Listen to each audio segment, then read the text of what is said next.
Blacktastic. Hey everyone, welcome. I am Brutal Mellow and I'm joined by the Blacktastic and DanTheVP. So give it up for both of them, please. We're here to talk about the Bloodstained block. We're playing Bloodstained Curse of the Moon and 2. It's gonna be so fun. And how y'all doing? I'm doing great. Yeah, pretty stellar, fantastic. Thank you for having us on. Well, thank you for being here. I want to start by hearing, if you are a new runner and you want to get into these games, what are the resources like that are available to you? I mean, there is a wealth of not only data, but tools that we have for both of these runs built out that, everybody can use and really tailor you learning a run to your skill set. And it's just there's no lack of options. Yeah, like whether you're like trying to scour through like the encyclopedias on speedrun.com or whether you're joining up on our Discord, like we have a wealth of information and actually Bloodstained like 2023 as a series has been incredibly booming with new talent, old people coming back into the fold. So it's a lot of great, it's a really good melting pot of like varying skill levels, just able to teach each other through these means. And we had some of these programs that, These are with runners from around the world, right? Absolutely. Oh yeah, the category I'm running currently, the top 5 times couldn't be further apart from Germany all the way to China. Wow. And all mixing in Discord, all being able to share ideas and build this route out. Yeah. Oh, speaking of routes, I think the last time we were kind of supposed to see a Bloodstained game would have been last year. And tell me about what's changed between then and now. So first off, I want to thank everybody for donating toward the incentive for any % ultimate with out of bounds to have been met. So thank you very much for that. You're going to be seeing a lot of great route divergences from stage to stage even, especially stages 5 through 7. There are a couple of incorporated zips where we can just, drop through a floor and end up at the top of the stage where a boss is. And we'll get into a lot more of that, when you see my run after. Yeah, that makes sense. All right, so, I also want to hear about, there's not just Bloodstained.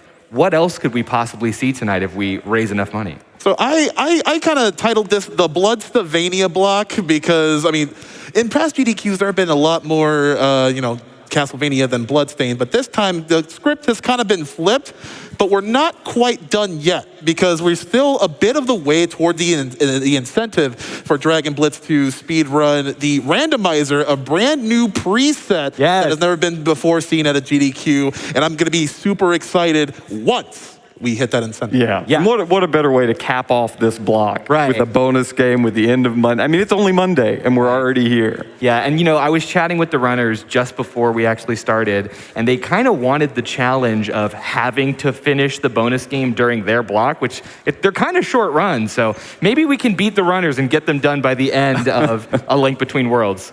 I think that'd be great. I think that'd be fun, but if not, they think that they can wrap it up too. Oh yeah. Yeah. Absolutely. We absolutely 100% believe in the chat and in the community that has brought us here.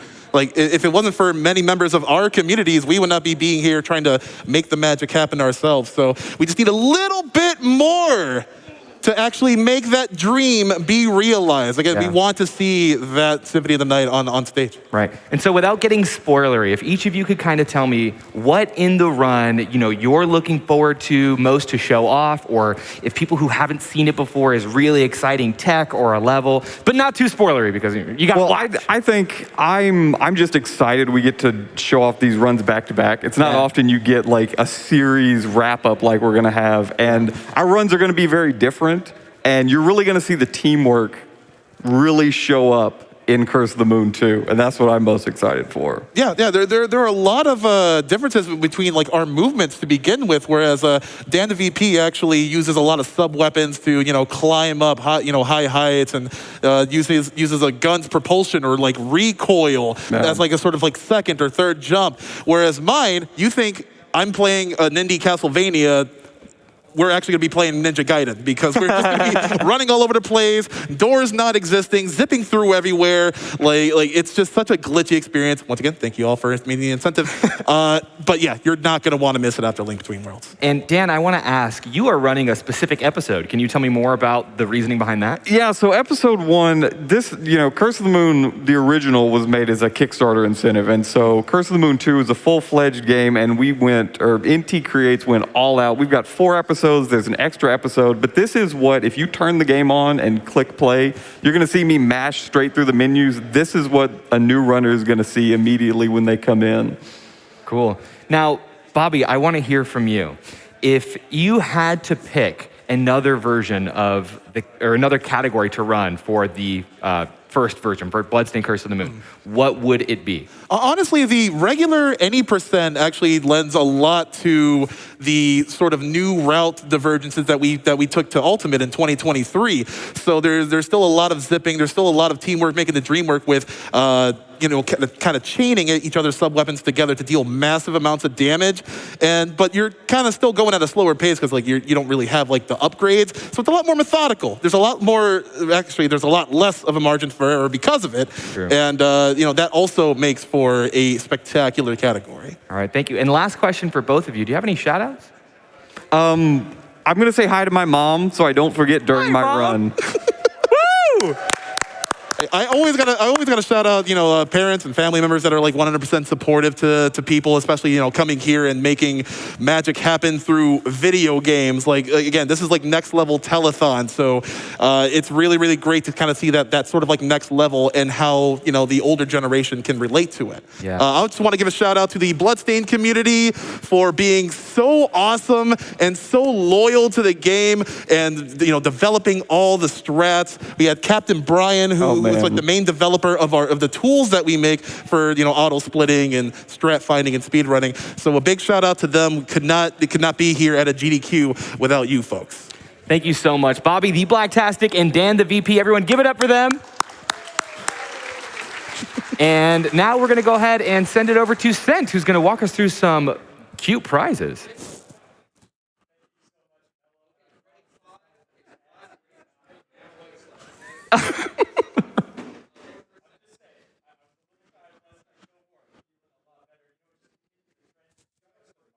Thanks, Mom.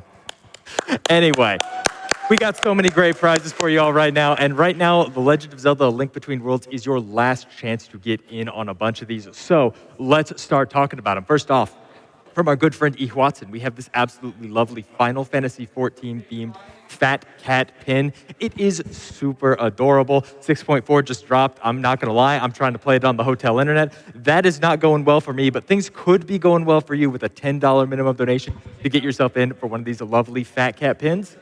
Thank you so much, Dewey Watson.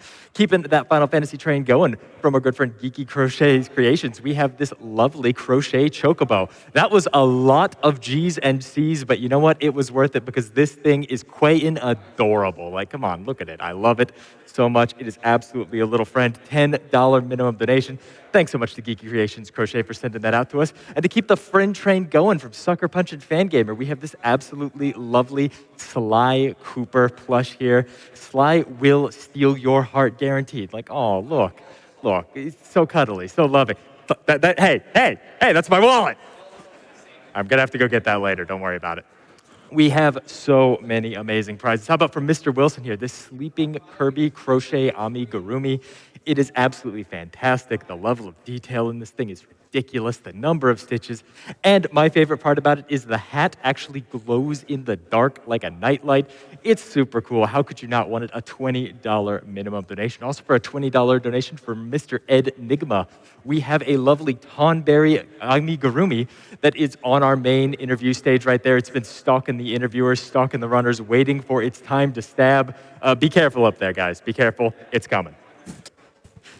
From our good friends over at Gallery Panda and Steven Art. I know what that says. Trust me, it's Steven Art. We have this lovely Sengoku-era reimagining of Cloud and Fenrir as a print on a 1/4 inch of acrylic.